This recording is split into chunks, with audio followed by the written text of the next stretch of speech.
Punta tayo dun sa garahe. Testingin natin yung motor natin. Testingin natin yung mga ilaw na kinabit natin.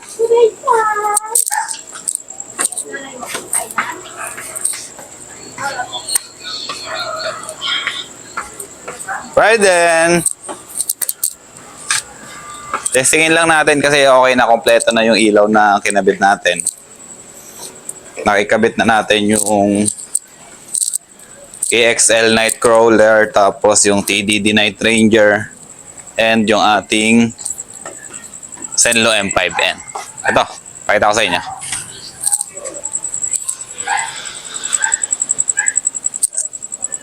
Ito yung motor natin, ADB 160. Tama-tama, madilim dito sa lugar. Ayun. Ang dilim, di ba? So, bali pa pwesta ko dito yung motor. Tanggalin ko muna dito sa pinapaladahan natin. Dito na lang siguro. Medyo maliwanag siya dito sa cellphone ko, pero yung actual niya madilim talaga. Naka night mode kasi tayo. Pero madilim talaga dito sa lugar na to.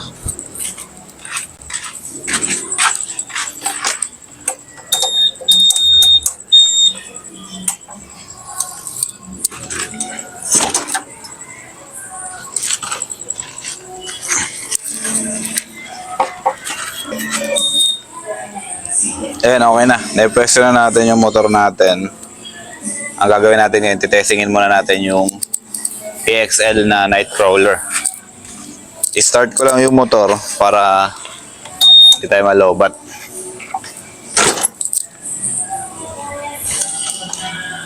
Sakyan ko na lang para makita nyo rin ako sa video. Ayan. Pandalin natin.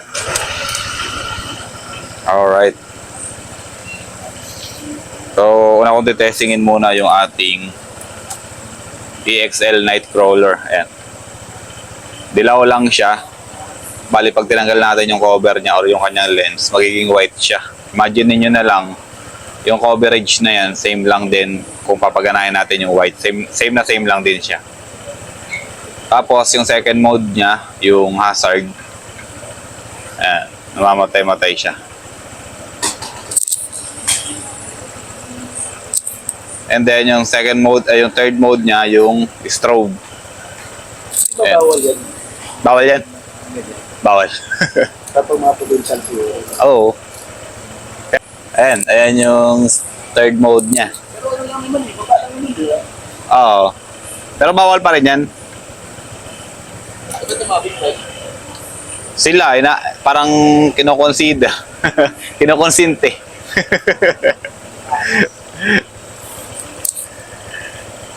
Ayan, nakita nyo naman yung tatlong modes niya. Ulitin natin, yung on-off niya, ito yung on. Second mode, yung hazard.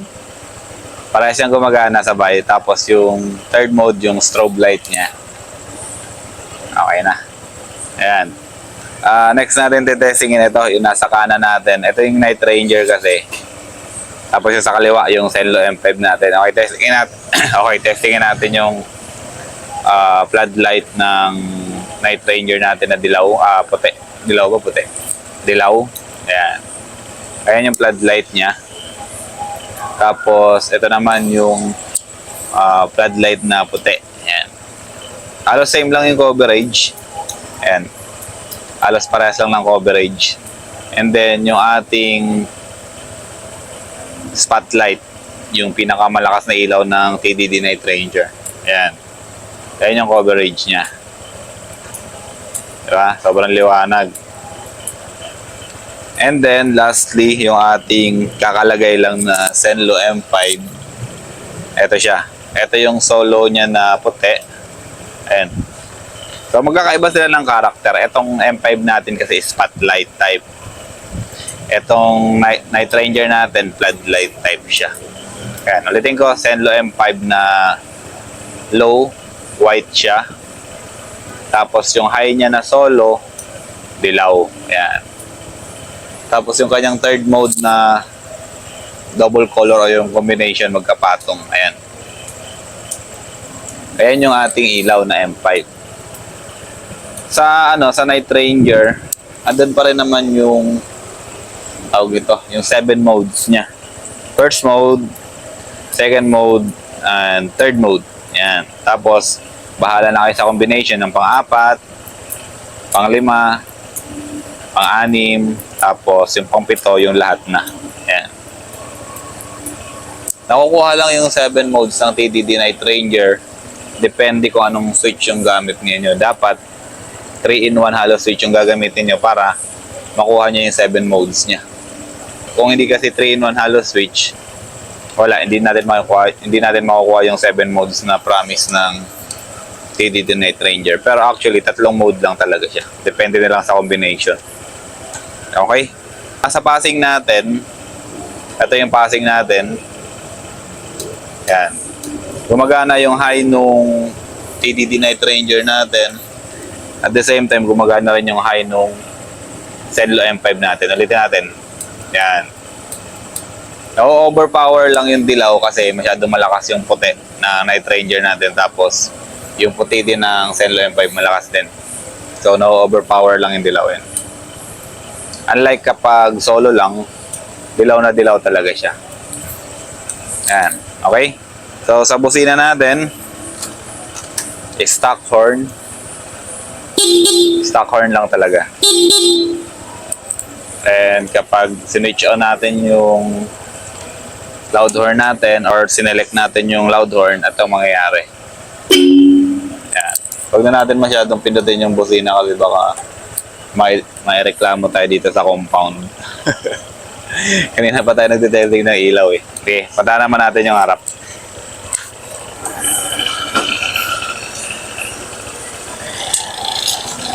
At yung nakikita nyo, hindi yan yung actual na liwanag ng stock light natin or stock headlight natin. Nagkataon lang na medyo mataas yung quality ng camera natin pagdating sa gabi. So ulitin natin, ito yung M5 natin, Zenlo M5, 100 watts. TDD Night Ranger, 80 watts. And then yung ating EXL Nightcrawler. Yan. Sinasabi kong Nightcrawler kasi hindi ko talaga alam itatawag ko sa ilaw na yan kasi wala siyang model or label dun sa box niya. Ang nakalagay lang sa kanya yung branding niya na EXL. Yung EXL nga pala, siya rin yung distributor ng Zenlo namin. Distributor siya ng Zenlo products dito sa Pilipinas. Diyan kami kumukuha ng mga products namin pang benta, tsaka pang install para sa mga motor ninyo. Okay? So, ulitin natin yung testing natin. Umpisa muna tayo dito sa EXL Nightcrawler. Ayan yung ilaw niya. Okay, so paganahin natin yung second mode. Yung second mode niya, i-double press lang natin yung switch niya. Okay, tapos yung third mode naman niya, another press, mag-i-strobe light na siya. Ito mostly gumagamit nito yung mga naka-big bike. Patayin na natin. I-long press lang natin para mamatay. Okay, so dito naman tayo sa kanan na switch. Papaganayan naman natin yung low ng Night Ranger. Ayan. Yan yung low ng Night Ranger. Tingnan natin dito sa likod para makita niya yung coverage niya. Ayan o. Ayan yung low ng Night Ranger natin. Yellow. Next. Yung low ng Night Ranger na white. Floodlight. Okay. So, malawak pa rin yung coverage niya. Diba? Lastly, na ating Night Ranger, yung ano naman, yung floodlight naman. Yan. Floodlight niya, abot na yun dun sa taas. Mataas na masyado yung naabot ng Night Ranger natin. Okay? So, balik tayo dito sa kaliwang switch. Testingin naman natin yung low ng M5. Ayan. Nakatagilid yung motor ko. Nakatagilid yung center stand niya, kaya ganyan yung itsura niya. Pero yung ano natin, yung mounting natin, pantay naman yan. Okay. So, sabi ko kanina, kaibahan ng mga ilaw natin, magkakaiba sila ng karakter. Meron tayong flood, meron tayong spotlight. Tapos meron tayong ano, yung fog light. Okay, next. Ito naman yung dilaw. Ayan, oh. Yung dilaw talaga, mataas talaga yung dilaw. Yung dilaw talaga, masyadong malaki talaga yung coverage niya. Kaya talaga siya yung high end. Compare natin dito sa low, ayan lang. Yung dilaw, ito. Diba? Layo. Pero kung mapapansin nyo, yung setup natin or yung setting natin ng ilaw, hindi siya nakataas sa windshield ng kasalubong para hindi tayo masyadong makasilaw. Ulitin natin. Ayan, no? Ayan lang siya. Yung windshield ng van, hindi siya inaabot. Mababa pa rin yung setting natin. And then, yung last na ano natin, yung last mode natin dun sa M5 natin, ayan. Alright. So, ayan yung mga ilaw natin. Gusto ko sanang pagsabay-sabayin eh. Paano ba ito pag pinagsabay-sabay natin? Baka mapagalitan tayo dito. Sige, subukan natin.